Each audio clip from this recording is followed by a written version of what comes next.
Thank you, Madam Chair. Madam Chair, may I manifest also? Kong Arlene? Sorry, Kong Conference. France. Madam Yes, Chair, pwede ba kami naman muna, hindi naman sunod-sunod na binigyan- sila na lang. Madam Chair, please. So, Madam I'd Chair, I'd so like wala to, pa naman po before tayo you sa... proceed, before May you I proceed, raise a before you proceed, parliamentary Kong France, inquiry, Madam Chair? before you proceed, I'd like to remind our members for orderly proceedings, please wait to be acknowledged Yes, before ma'am, you speak. pero- Sa ngayon po, dahil nauna po si Kong France, paunahin na muna natin siya. So, Kong France, please proceed. puro sila And na then po I will yung- recognize you after. Kong Dante. Magkakasunod, Madam eh. Medyo nauna lang po siya ng 1 Di second po. ba, di ba Kong ang Dante. ating tradition, unang minority, pagkatas majority? Wala pa po tayo sunod-sunod sa naman interpellation, sila. Kong Oo nga Dante. po, pero maski na sa manifestation, dapat ganun din. Nauna lang po siya, so yes po. Kong France, please proceed. Kong Marcoleta, you're now recognized. Salamat po, Madam Chair.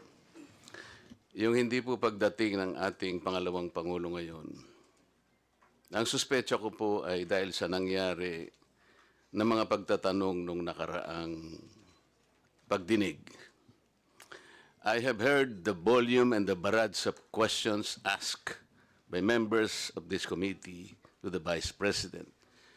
Despite the fact, Madam Chair, I heard her several times saying, I forgo the opportunity of defending the OBP budget for 2025 by question and answer, and I leave it to the House of Representatives to decide on such proposal as presented.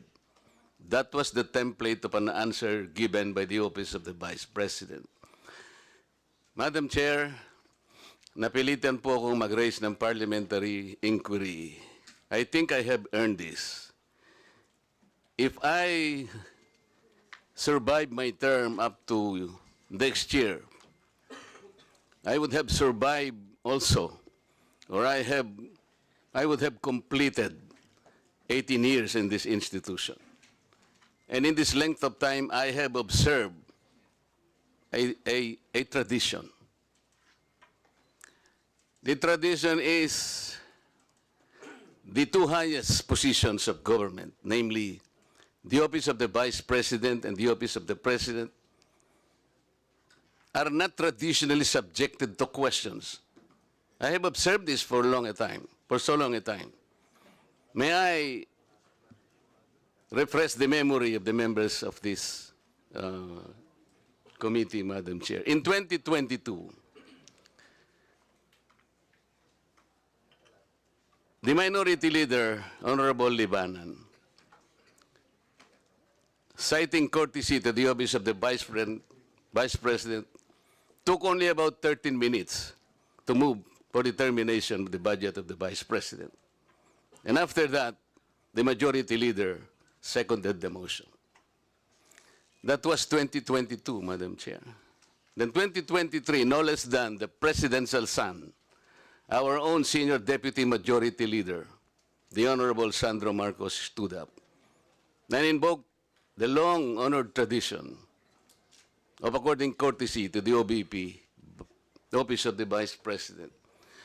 And in the same manner, he moved for the termination of the Office of the Budget, the consideration of the budget of the Office of the President, Vice President. I also recall, Madam Chair, that it was terminated. And with the full consternation of Honorable Franz Castro, who then objected, but her objections were never heard until she moved to make up record by way of manifestation her objection. But the committee collectively said, you can no longer do that because there was already a termination of the hearing. This is the time-honored tradition, Madam Chair. For so long a time, we have kept and observed this. We have upheld this tradition. My question is this committee authorized to set aside or discard the tradition? That is the question. Your Honor, such motion was not introduced in the last hearing. I'm now introducing the motion, Madam Chair. I To second, Madam terminate- Chair. To terminate the consideration of the budget of the Vice President, Madam Chair, on the basis of the long and time-honored tradition, Madam Chair. In order for us to respect a tradition in the same manner that we have respected the tradition here, that the first to interpolate every time is the member of the minority. That is the tradition. We have not yet discarded that.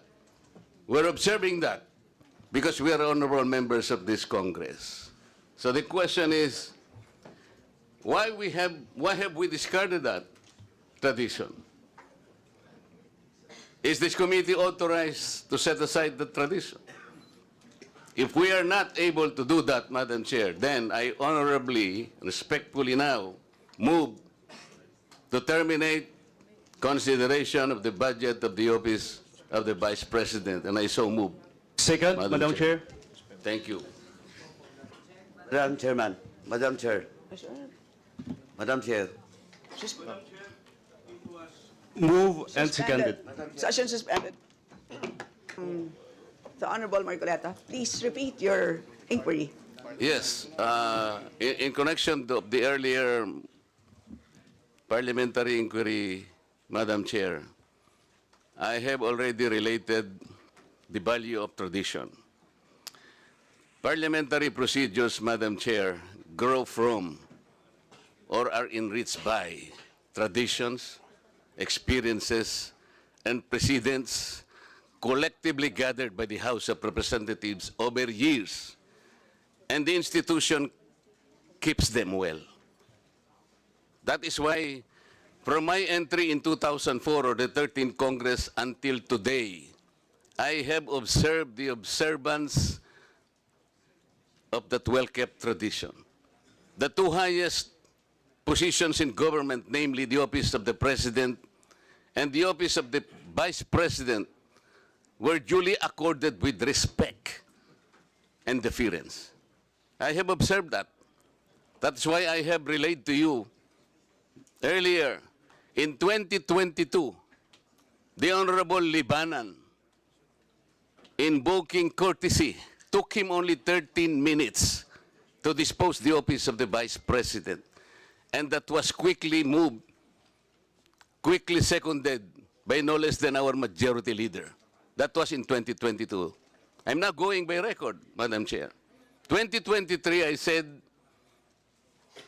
no less than the presidential son, our own senior deputy majority leader, stood up and said that in line with the time-honored tradition of according courtesy to the office of the Vice President, I move to terminate the budget briefing of the OBP.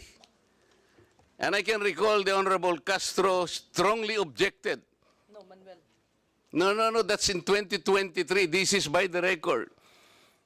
And she objected, but her objections were rejected by the committee because the committee already terminated the proceedings. And she kept on requesting, Madam Chair, that she makes at least her manifestation. And she was unable to do that because the proceedings were terminated.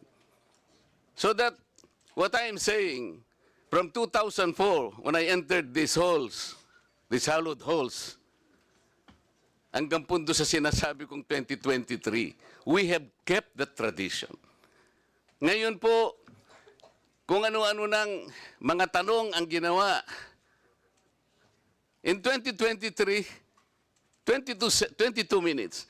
2022, 13 minutes. Ito po, pinagawayan na po yung budget earlier at ngayon we're about to quarrel again on the budget. Ang tanong ko nga po ngayon, dahil nga po sa nangyayari ngayon sa budget ng Office of the Vice President, and despite her manifestation that she will no longer defend her budget because she forgo, sabi niya, I will forgo my opportunity to defend the budget of the OBP for 2025 by way of question and answer, and I will leave to the House of Representatives to decide such proposal as presented. We cannot even accept such kind of answer. Madam Chair. What do we need her to articulate for? So ang pinag-uusapan po natin, wala na po ba yung respeto sa tradisyon na yun? Kagaya po ng binabanggit ko, every time mag-interpellate po dito, Madam Chair, because of that tradition, it's always the member of the minority who will start the interpellation because we have kept that tradition. Ang dami po. Ang dami ko pang sasabihin sa inyo, haba lang tayo. So the question is, when we did that to the Vice President earlier, now we're doing it now, are we now setting aside this tradition? That's number one question. Number two, is this committee authorized to set aside the tradition? Your Honor, short answer is no to both questions. Okay. If that is the answer, Madam Chair, and we are all bound to respect one tradition so sacred in our hearts, because we are called honorables in this house. We cannot be honorables if we cannot honor our own tradition. We are defined by what we believe as a tradition in this house. So if we are now all amenable that we have kept that tradition, no longer questions are being asked, then I will respectfully move, Madam Chair, to move to terminate the budget of the OBP for 2025. I object, Madam Thank Chair. you. I object. Madam Chair, I There's a object. motion to terminate the budget briefing of the OVP, but there is an objection, so we divide the House. The chair has decided to divide the House. So those Madam Chair, in favor as of the motion, a rule, we usually deliberate Those- before we vote. those in favor We deliver- of the motion, please raise your hand. Those in favor of the motion to terminate the budget briefing of the OVP, please raise your hand.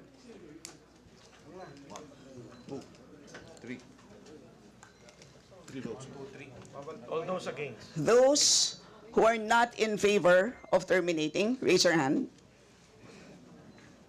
For non-tradition.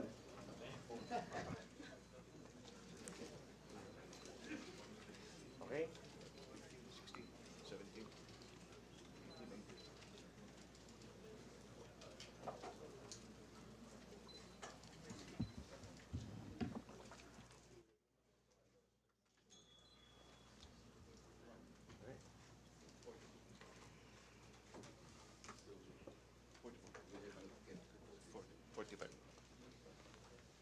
3 in favor, 45 against. 3 in favor, 45 against.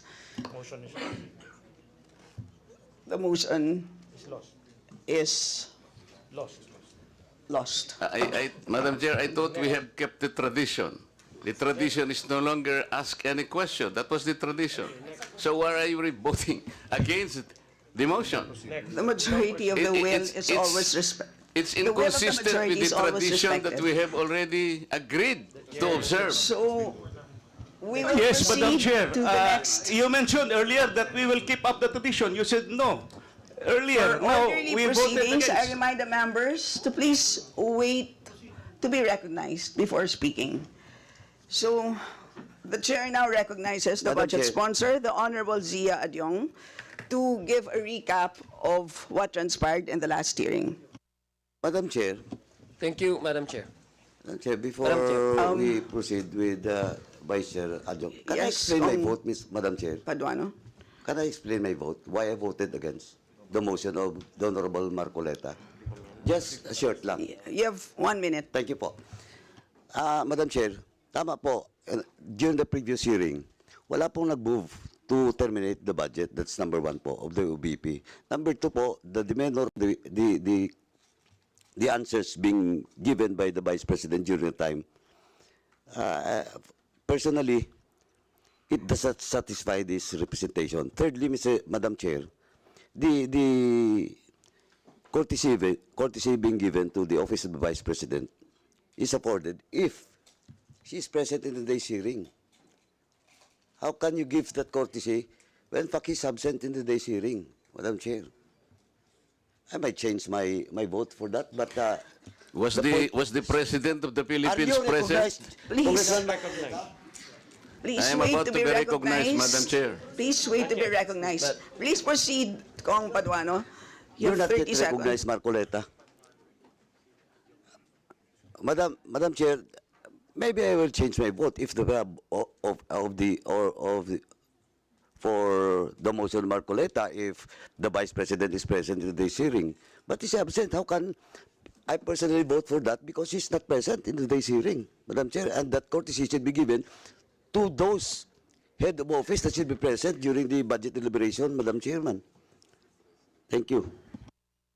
So, Kong Zia, you're now recognized. The floor is yours. Thank you, Madam Chair. Point of order, Madam Chair.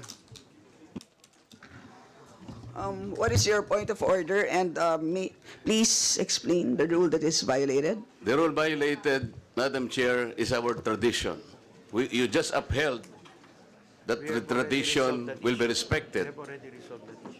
And so, if questions will still be asked, then the tradition that we have kept so well, that you have said that we're not about to discard right now, will be disrespected again. I thought we understood each other. Kong Marcoleta, we had already voted earlier on that issue. That's on another tradition, matter, so Madam Chair. your point is not well taken. Please proceed, Kong Rog.